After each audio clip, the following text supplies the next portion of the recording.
Try It Like It Created, and today we're going to do some alcohol ink floating on water. And so I have two that are pearl, and I've given them a good shake.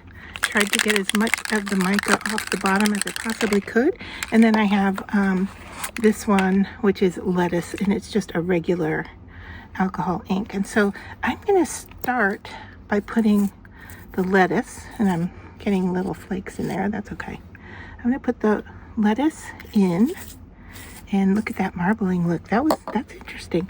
Now I have a feeling that the pearls are not going to spread. They're just going to stick in place. And so let's, oh no, I'm wrong.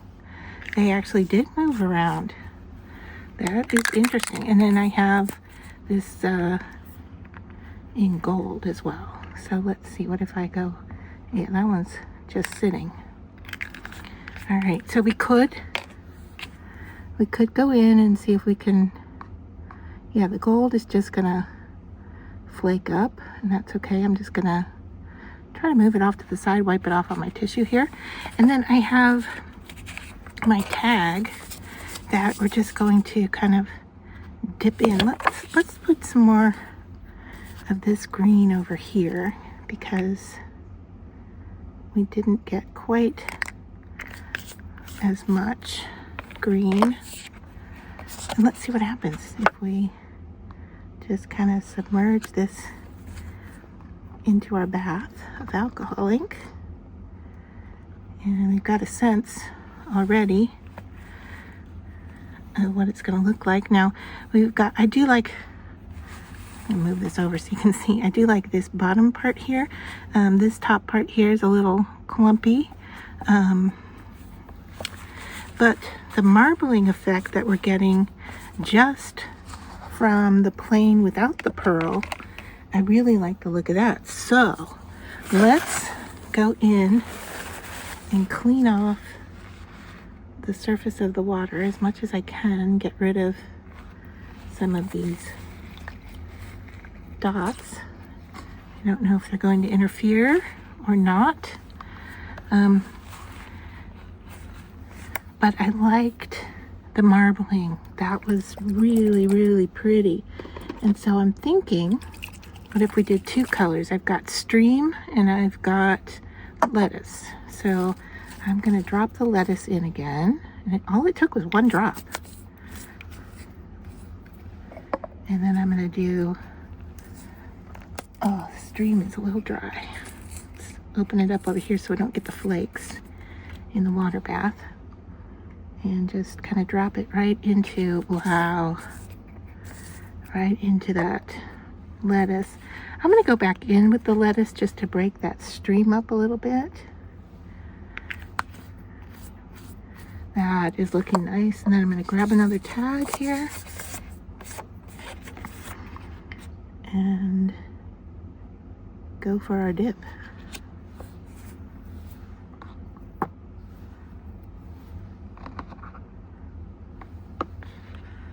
Okay, interesting.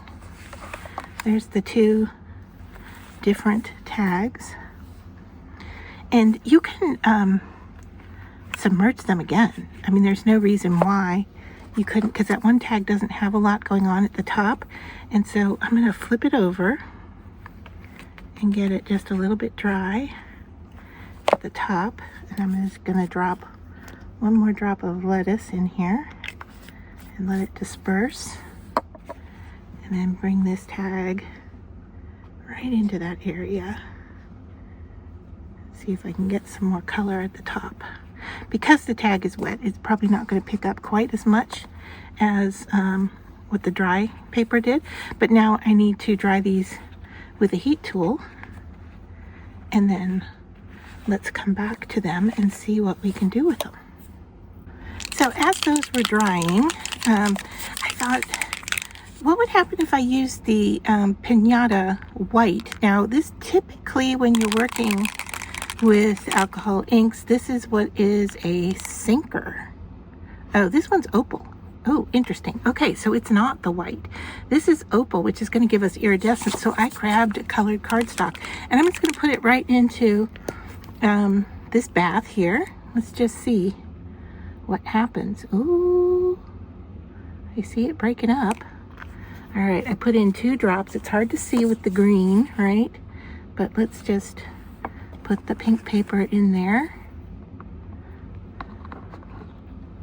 And see, we did get some shimmer. I don't know if it, can you see it's showing up a little bit? And interesting coloration right there. I'm not sure what that is or what that's from. I mean, we did have other colors in here, so that is a possibility. But now I'm going to dry this one and see what it looks like.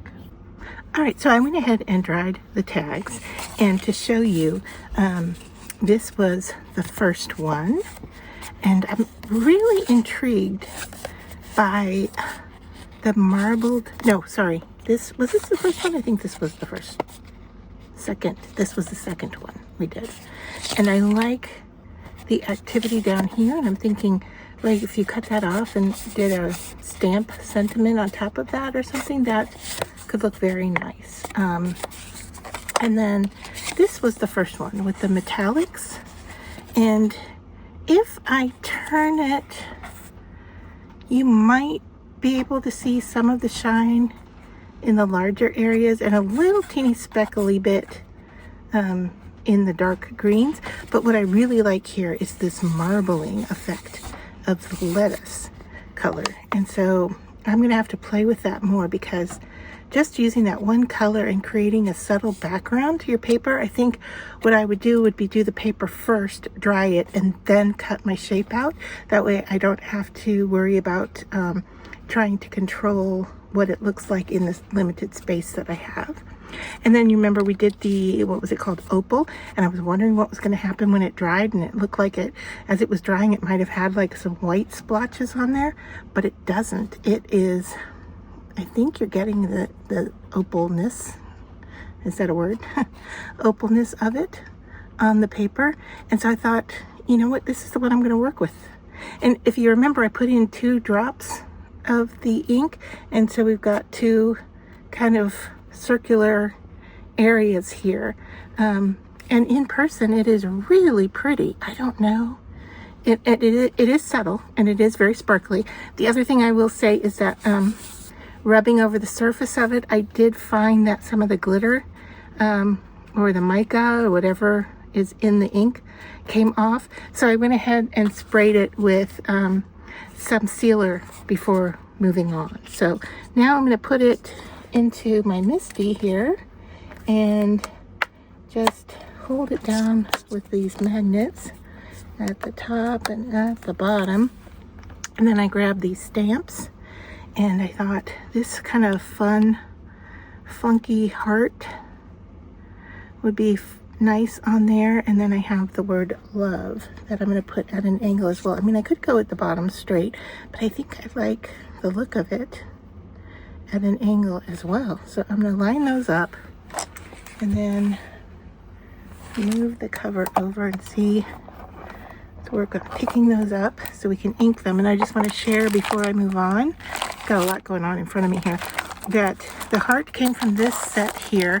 This is Hearts and Stars by Rona Ferrer, Clear Stamps, Autumn Leaves.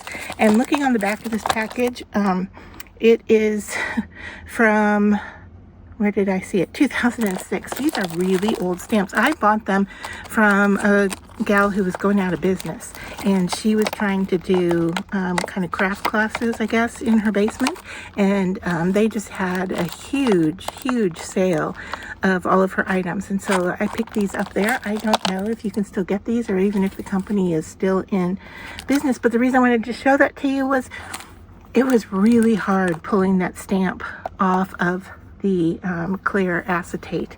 And then this is the other one, is American Crafts. This is acrylic stamps. It's just called Stamps, and I'm using the love out of this package. And I don't see any other identifiers except that it's American Craft, and this was made in 2022. So it says acrylic stamps at the top, and that's all I'm seeing. And I honestly don't know if I grabbed this at an Ollie sale or not, but it is American Craft, so you may still be able to find that. All right, so now we're going to go in and see about stamping this, and hopefully we can get the ink onto that paper. I'm not sure if we're going to get in there well enough. And this is the first time using these stamps, like I said, so we may have to ink it more than once, because sometimes they go splotchy when they're first starting out. And so that was the other reason I wanted to grab a stamping platform. I keep thinking I'm going to hit my camera as I flip this over, but I think we're okay. And so now I'm just going to push this down, and our magnets may be holding us back from the stamping. Let's see, a little bit maybe. So I may have to move. Let's just move this bottom magnet out of the way and see if that helps.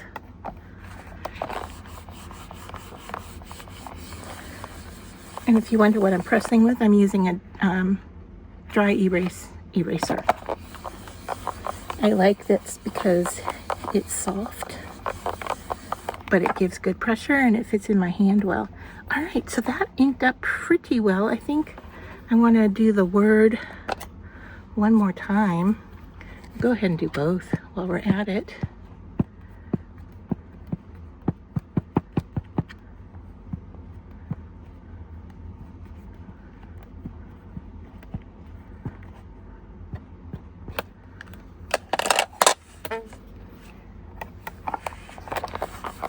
And I'm pushing down hard to make the connection.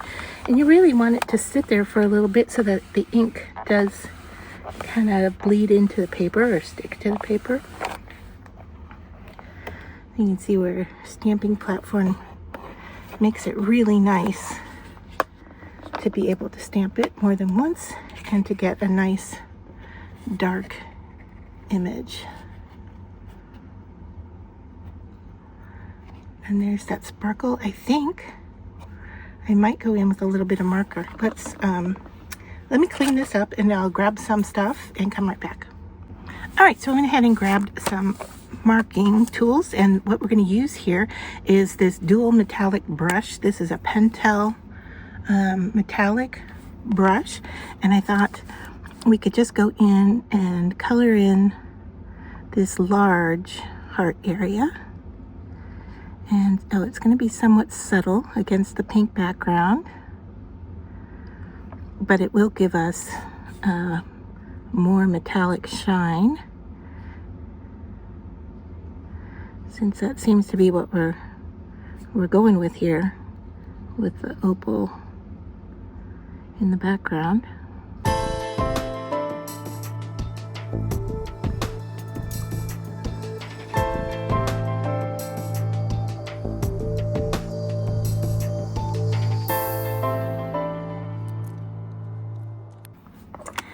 And then I thought a little bit of white could help enhance what we've got going on there. And I was going to do white dots.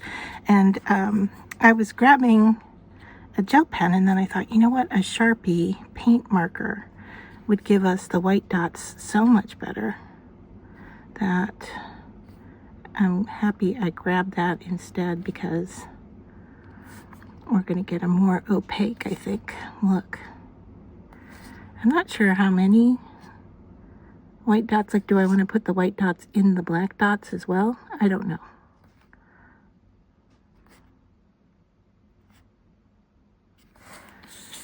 Let's just see how this turns out first before we go any further. And I'm just pouncing a few times just to make sure I get a really nice little circle. And the tip is very small on this brush nib, and so it turned out really nice. Yeah, I like it. I don't know if we need any more little hearts in the background. It's a possibility. Let's take a look. All right, if I grab my Sharpie markers, I don't remember if I have a pink. I do have a pink. I don't know that it's going to show up on that paper though. And I have a red. And I have a purple. All right, so we're going to do a little experiment on the back. Let's see what the red looks like. Okay, it's not showing up very well.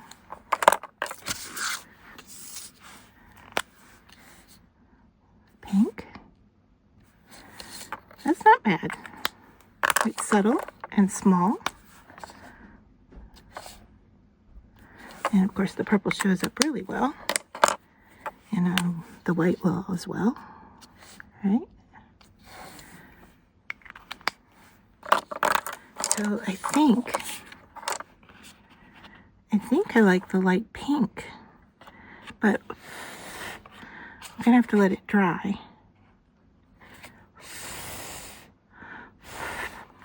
Let me get a heat tool and we'll just give it a shot here.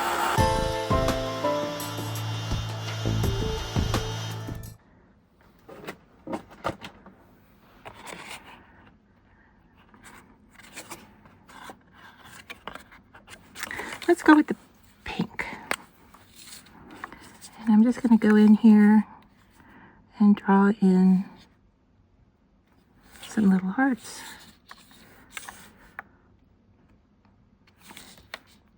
And it's great with this brush tip because it's just a push. And I've got a heart.